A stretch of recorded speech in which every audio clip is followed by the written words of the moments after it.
Hi అండి, అందరికీ నమస్కారం అండి. Welcome to my channel. ఈ వీడియోలో ఉద్యోగులకు పెండింగ్ బకాయిలు విడుదల చేసిన ప్రభుత్వం అండి. సో ఆ వివరాలన్నీ ఈ వీడియోలో తెలుసుకుందాం. వీడియోని ఎక్కడే కానీ స్కిప్ చేయకుండా ఎండ్ వరకు చూడండి, అప్పుడే పూర్తి ఇన్ఫర్మేషన్ అర్థమవుతుంది. అలాగే వీడియోకి ఒక లైక్ చేసి ఫ్రెండ్స్, ఇంకా వీడియోలోకి అయితే వెళ్ళిపోదాం.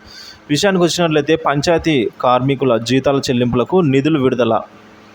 గ్రామ పంచాయతీ కార్మికులకు పెండింగ్ జీతాల చెల్లింపులకు రాష్ట్ర ప్రభుత్వం 150 కోట్ల నిధుల విడుదల చేసిందండి. ఇందులో 29,676 మంది మల్టీ పర్పస్ వర్కర్లు మే వరకు అందుకోవాల్సిన బకాయిలు ఉన్నాయి. గత కొద్ది రోజులుగా జీతాలు చెల్లించాలని వారంతా ఆందోళనలు చేస్తూ ఉన్నారు.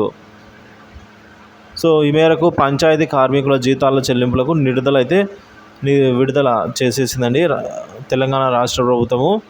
మొత్తంగా 150 కోట్ల నిధులు అయితే విడుదల చేయడం జరిగింది. సో 2,967 మంది మల్టీ పర్పస్ వర్కర్లకైతే మే వరకు అందుకోవాల్సిన బకాయిలు అయితే ఇందులో ఉన్నాయి ఫ్రెండ్స్.